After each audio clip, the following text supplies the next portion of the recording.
जब मरने लगा तो दुनियावी तौर पे आप मुझे बताएं कि मुतमिन था वो, मैं बड़ी सोहनी ज़िंदगी गुजारी है, बड़ी अच्छी ज़िंदगी गुजारी है, भाई क्या बात है, मज़ा आ गया। ना वो बच्चों के हाथों से जलील हुआ, ना वो बीमारी की हालत में था कि उसने ये अल्फाज बोले, उसने कोई ऐसा मसला नहीं था, उसको बिल्कुल ठीक ठाक था 9/9। जब आवाज़ आए तो फिर छोड़ दें, लंबी उम्र की तवक्को ना करें। हो सकता है कि लंबी उम्र तो मिल जाए लेकिन बाद में बंदा ड्रामेबाजी शुरू कर दे, स्लिप हो जाए, ईमान से मुनहरफ हो जाए, मुनकर हो जाए। तो उस वक़्त 10 साल पहले मरना ठीक था या मुनकर होकर मरना ठीक है। अगर आप हमारे चैनल पर नए हैं तो चैनल को सब्सक्राइब लाजमी करें और वीडियो को शेयर करें। Thanks for watching. कलाम की तिलावत करेंगे। ज़बूर नंबर 119 और उसकी आयत नंबर 165 में इस तरह लिखा है, तेरी शरीयत से मोहब्बत रखने वाले मुतमईन हैं, उनके लिए ठोकर खाने का कोई मौका नहीं। मुक़द्दस पाक कलाम का पढ़ा सुना जाना हम सब के लिए बाइस बरकत हो, आमीन। चंद मिनट रह गए हैं कि नए साल में हम लोग दाखिल हो जाएंगे और खुदावंद के पाक कलाम में से आज हम इसी ताल्लुक़ से बात करने वाले हैं। खुदावंद के बंदा ने बयान किया है कि तेरी शरीयत से मोहब्बत रखने वाले मुतमईन हैं। ये जो लफ्ज़ इस्तेमाल किया गया है मुतमईन होना, इस पर थोड़ी देर के लिए गौर खोज करेंगे। जो बात खुदावंद ने मेरे दिल में डाली वो मैं आपके साथ शेयर करना चाह रहा हूँ। देखिए, मुतमईन इंसान कब होता है? इंसान मुतमईन कब होता है? जब वो समझता है कि मेरे सारे मामलात क्लियर हैं। जब वो समझता है कि मेरे सारे मामलात क्लियर हैं तो वो सेटिस्फाइड हो जाता है। ये जो दुनियावी मामलात हैं ये सारी ज़िंदगी कभी भी क्लियर नहीं हो सकते, ना हुए हैं, ना होंगे और ना किसी और के ही हुए हैं। कोई भी बंदा दुनियावी तौर पे अगर कहे कि हाँ मैं सेटिस्फाइड हूँ, मैं मुतमईन हूँ, तो नथिंग, ऐसा पॉसिबल नहीं है। क्योंकि दुनियावी तौर पे जो मामलात हैं ये हमारी ज़िंदगी में उल्ट पलट चलता रहता है। पिछले दिनों मैं एक पोस्ट पढ़ रहा था, उसमें किसी दानश्वर का कौल था, वो बयान कर रहा था कि जब ज़िंदगी में चीज़ों को बिखरते देखें या उलट पलट चल रही हो ज़िंदगी में कामों की, कि कोई भी काम जो है वो सीधा ना हो रहा हो, इसका मतलब ये है कि खुदा कुछ चीज़ों को तरतीब दे रहा है। तो जब किसी चीज़ को तरतीब दिया जाता है तो पहले वो बिखरती है। तो आगे उसने बयान किया था कि अगर ऐसा हो रहा हो तो इसका मतलब ये है कि रब जो है, रब करीम जो है, वो नए सिरे से कुछ तरतीब दे रहा है आपकी ज़िंदगी में या आपके मामलात में। तो लिहाजा इसमें खुदावंद की शुक्रगुजारी करने की ज़रूरत है। तो बात मैं ये कर रहा था कि ये उथल पथल जो है या उल्ट पलट जो है ये दुनियावी तौर पे चलता ही रहेगा, ये कभी भी मामलात क्लियर नहीं हो सकते। अब इसकी वजह क्या है? वजह इसकी ये है कि भाई ये दुनियावी मामलात हमारे इख्तियार में नहीं है। कोई एक मामला आप बता दें कि जो हमारे इख्तियार में हो। अगर हमारे इख्तियार में हो या इंसान के इख्तियार में ये दुनियावी मामलात हों तो हर बंदा अपनी मर्जी से उनको हैंडल करे। हर बंदा जो है अपनी मर्जी से उनको मैनेज करे और उनके साथ डील करे और सेटिस्फाइड हो जाए, मुतमईन हो जाए। जो चीज़ आपके इख्तियार में है उसको आप खुद अपनी मर्जी से डील कर सकते हैं, अपनी मर्जी से उसको मैनेज कर सकते हैं, तो उसके बाद आप सेटिस्फाइड हो जाएंगे कि ठीक है मैंने अपनी मर्जी से किया भाई। तो कोई एक ऐसा मामला आप मुझे बता दें जो दुनियावी है और आपके इख्तियार में है। कोई एक मामला है, कोई ऐसा नज़र आता है? कोई खाना पीना हमारे इख्तियार में नहीं है, रोज़ी रिज़्क हमारे इख्तियार में नहीं है, उठना बैठना चलना फिरना हमारे इख्तियार में नहीं है। दुनिया में हम चलते फिरते हैं और हम कहें कि नहीं हमारे मत्थे कोई बुरा इंसान ना लगे तो ये हमारे इख्तियार में नहीं है। अगर हम कहें कि हर रोज़ जब हम सुबह उठें तो हमारा सारा दिन जो है वो अच्छे लोगों में गुजरे तो ये भी हमारे इख्तियार में नहीं है। तो इसका क्या मतलब निकला कि कुछ भी हमारे इख्तियार में नहीं है। तो लिहाजा मतलब इसका ये निकला कि दुनियावी तौर पे बंदा कभी भी मुतमिन या सेटिस्फाइड नहीं हो सकता। सारी ज़िंदगी दुनियावी तौर पे बंदा सेटिस्फाइड नहीं हो सकता। उसकी वजह हमें ये मिली कि मामलात क्लियर नहीं होते, तो मामलात क्लियर क्यों नहीं होते? क्योंकि कोई भी मामला दुनियावी जो है वो हमारे अपने इख्तियार में नहीं है। क्लियर हो गया? अच्छा, अगली बात जो ख़ास आज का हमारा लेसन है, जो चीज़ हमारे इख्तियार में है वो तो हम कर सकते हैं कि नहीं? जो चीज़ हमारे इख्तियार में है वो हम कर सकते हैं और मुतमईन हो सकते हैं, जिसकी बात यहाँ पर खुदाम के बंदा ने की है। और हमारे इख्तियार में क्या है? दुनियावी मामलात हमारे इख्तियार में नहीं है। इसके बरक्स रूहानी मामलात जितने भी हैं वो सारे के सारे हमारे अपने इख्तियार में। कौन कौन से? फॉर एग्जाम्पल, दुआ करना हमारे अपने इख्तियार में। हम कब करते हैं, कब नहीं करते, कितना टाइम लगाते हैं, ये किसके इख्तियार में? ये हमारे अपने इख्तियार में। बाइबल मुकद्दस का मुतालिया करना, ये किसके इख्तियार में है? कि आप इंसान पढ़ा लिखा है, पढ़ भी सकता है, बाइबल पढ़ सकता है, लेकिन वो नहीं पढ़ता, तो इसमें किसी और का तो मसला कोई नहीं, किसी ने तो उसको मना नहीं किया। अगर वो अपनी एक रूटीन सेट कर लेता है, ये टाइम है मेरा डेली की रूटीन पे, तो कौन मना करता? चर्च आना, ये किसके इख्तियार में? किसी ने मना किया? अगर वो बंदा कहता नहीं जी मैं चर्च जाने लगा हूँ, या मैंने खुदा के साथ कमिटमेंट की है, मैंने खुदा के साथ अहद किया है कि मैंने कभी भी संडे की इबादत नहीं छोड़नी, तो इसमें किसने मना करना? तो फिर इसका मतलब है कि ये सारे मामलात बंदे के अपने इख्तियार में है। दुआ करना अपने इख्तियार में, बाइबल पढ़ना अपने इख्तियार में, चर्च जाना अपने इख्तियार में, ख़ादमों के साथ रफ़ाकत रखना इंसान के अपने इख्तियार में, ठीक है, नेक अमाल करना भी इंसान के अपने इख्तियार में है। तो कहना मैं आपसे ये चाह रहा हूँ कि दुनियावी तौर पे बंदा जो है वो कभी भी मुतमिन नहीं हो सकता, लेकिन जो हासिल कलाम है वो बताने लगा हूँ, लेकिन कोशिश हमें ये करनी है कि जब इस दुनिया से जाए तो कम से कम रूहानी तौर पे तो बंदा सेटिस्फाइड हो। दुनियावी तौर पे तो पछतावे होंगे, दुनियावी तौर पे तो बड़ी हाय हाय या काश निकलेंगे, काश ऐसा हो जाता, तो वो काश कभी भी ख़त्म होनी नहीं है, वो काश कभी भी ख़त्म नहीं होगी। लेकिन मेरा ये मानना है कि जब बंदा इस दुनिया से जाए तो कम से कम रूहानी तौर पे तो वो मुतमईन हो के इस दुनिया से जाए। पिछले दिनों बस ऐसे ही बैठा हुआ मैं इस बात पे गौर कर रहा था और खुदा ने ये चीज़ मुझे सिखाई कि बंदिया जो तेरे इख्तियार में है रूहानी तौर पे तो कम से कम बंदा मुतमईन हो ना। जी समझ आ रही बात की? तो अभी आप एनालिसिस कीजिए थोड़ा सा, अभी अपने आप पे थोड़ा सा गौर कीजिए कि जो मामलात आपके अपने इख्तियार में हैं उनमें आप किस हद तक सेटिस्फाइड हैं। अमेरिका की लेडी डॉक्टर,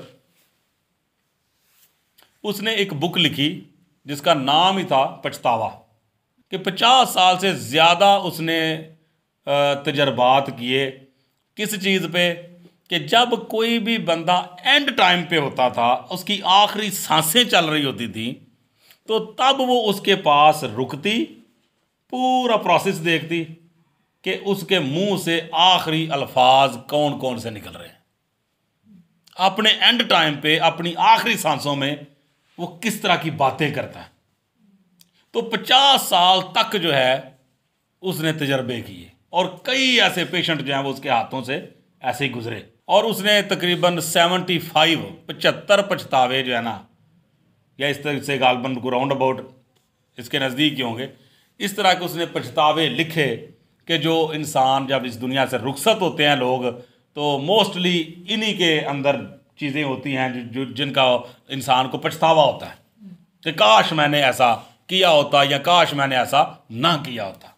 ये एग्जाम्पल मैंने इसलिए दी है कि दुनियावी तौर पे बंदा कभी भी मुतमईन नहीं हो सकता, मरने तक जो है उसकी काश ख़त्म नहीं हो सकती। तो अगली बात जो मैंने वाज़े की है वो ये है कि रूहानी मामलात चूँकि हमारे अपने इख्तियार में है, तो दुनियावी तौर पे हो सकता है कि बंदा मुतमिन ना हो, लेकिन रूहानी तौर पे जब उसकी आखिरी सांसें चल रही हों हेल साहब, तो बंदे को ये तो सुकून हो कि मालिक की बारगाह में तो मेरा को मकाम होगा। तो अगर दुनियावी तौर पे भी वो मुतमिन नहीं, रूहानी तौर पे भी वो मुतमिन नहीं, तो बेड़ा गर्क नहीं हो गया फिर उसका? क्या मुंह लेके जा रहा है भाई इस दुनिया से? तो किस मुंह से जाके वो मालिक की बारगाह इलाही में हाजिरी देगा? ना दुनियावी तौर पे मुतमिन, ना रूहानी तौर पे मुतमिन। तो यहाँ पे खुदा का बंदा क्या कहता है? तेरी शरीयत से मोहब्बत रखने वाले मुतमईन है, बिल्कुल मुतमईन है। उनके लिए ठोकर खाने का कोई मौका नहीं है। दुनियावी तौर पे हो सकता है कि सारी जिंदगी हमें गाड़ी नसीब ना हो। बंदे की आरज़ू होती है ना कि यार खुदा करे कि सानू भी गड्डी लभ जाए। हो सकता है कि सारी जिंदगी जो है वो बंदे को गाड़ी नसीब ना हो, तो एंड पे वो कहे कि काश कभी मिल जाती। लेकिन रूहानी तौर पे जिस गाड़ी को उसने हासिल कर लिया या जिस गाड़ी को वो ड्राइव करता रहा, उसके मामले में तो सेटिस्फाइड हो ना, ठीक है। तो दुनियावी तौर पे हो सकता है कि बहुत सारे ऐसे मामलात जो हैं वो इंसान सोचे कि मेरे जो हैं वो पूरे नहीं हुए। आखिरी बात मैं करूँगा दामन के पाक कलाम के मुताबिक, ये जो बात अब मैं कर लगा हूँ ना, सवाए फौतगी के इसको पढ़ा ही नहीं जाता। लेकिन मैं ये समझता हूँ कि ये तो सिर्फ एक बात, मैं अभी एक नुक्ता करने लगा बयान, उसमें और भी बड़ी गहराइयाँ हैं। दौलतमंद और गरीब लाजर। अब मुझे बताएं कि गरीब लाजर जो था वो दुनियावी तौर पे मुतमिन था, मैंने बड़ी सोहनी जिंदगी गुजारी है। क्या हालत बाइबल बताती है उसकी? बाइबल मुकद्दस बताती है कि नसूरों से भरा हुआ था और दौलतमंद के दरवाजे पे डाल दिया गया, और जो टुकड़े उसकी मेज से गिरते थे उन टुकड़ों से वो अपना पेट भरता था। और फिर लिखा हुआ कि कुत्ते भी आकर उसके नसूर चाटते थे। जब मरने लगा तो दुनियावी तौर पे आप मुझे बताएं कि मुतमिन था वो। मैं बड़ी सोहनी जिंदगी गुजारी है, बड़ी अच्छी जिंदगी गुजारी है, क्या बात है, मजा आ गया। तो दुनियावी तौर पे वो मुतमिन नहीं, ना उसकी ख्वाहिश पूरी हुई। ख्वाहिश तो बड़ी दूर की बात है, उसकी ज़रूरत भी पूरी नहीं हो रही।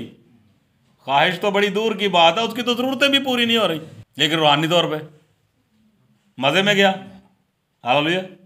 रूहानी तौर पे वो मुतमिन गया। ओ भाई कोई एक चीज़ तो बची हो।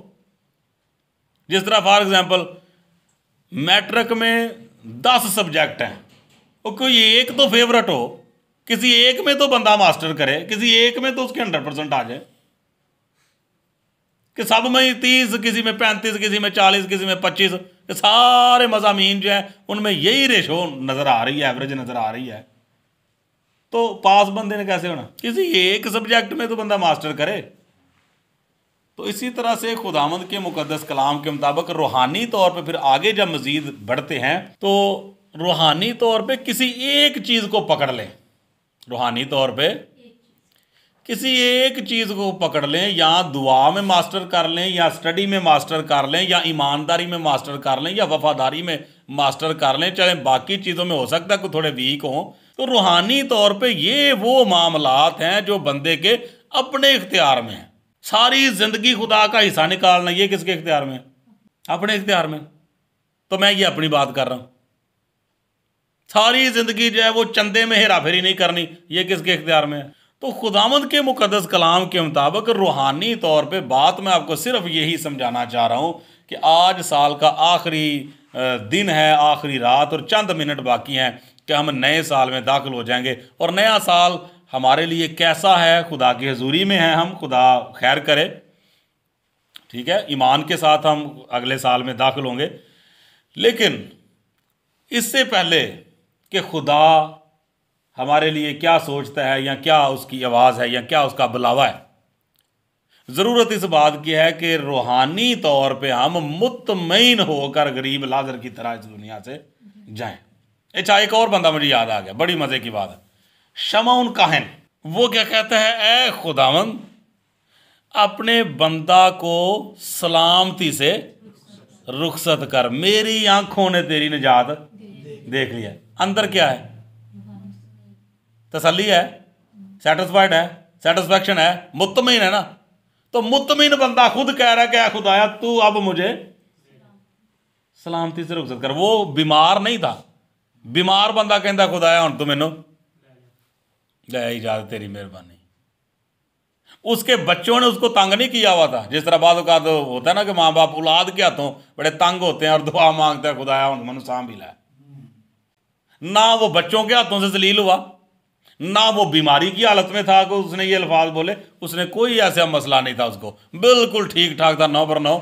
और फिर भी उसने कहा, ऐ खुदावन तो अपने बंदा को सलामती से रुखसत कर, क्योंकि मेरी आंखों ने तेरी निजात देख ली। मैं मुतमिन हो गया हूँ, सुकून हो गया, मज़ा आ गया ज़िंदगी गुजारने का। तो अब मुझे इससे ज़्यादा और आगे नहीं कुछ भी देखना, बजाय इससे कि हिजकिया बादशाह की तरह फिर गुनाह में मरे। 15 साल उम्र तो बढ़ गई उसकी, लेकिन बाद में मरा कैसे?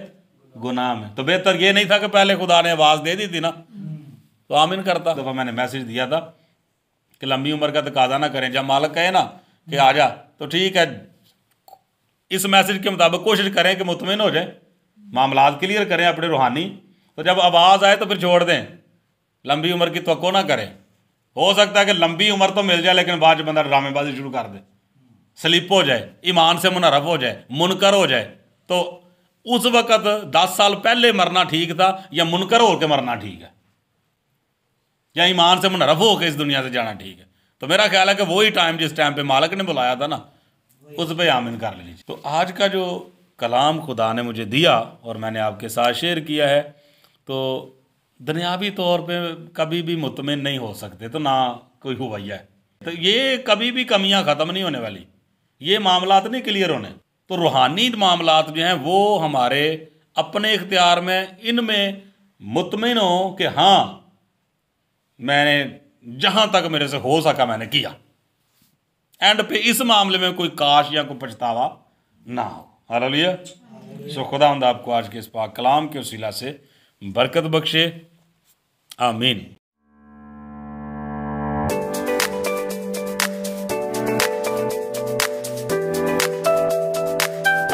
इस तरह की मज़ीद वीडियोस देखने के लिए हमारे चैनल को सब्सक्राइब लाजमी करें और बेल आइकन को प्रेस करें, ताकि हर नई आने वाली वीडियो बर वक्त आप तक पहुंच सके। Thanks for watching.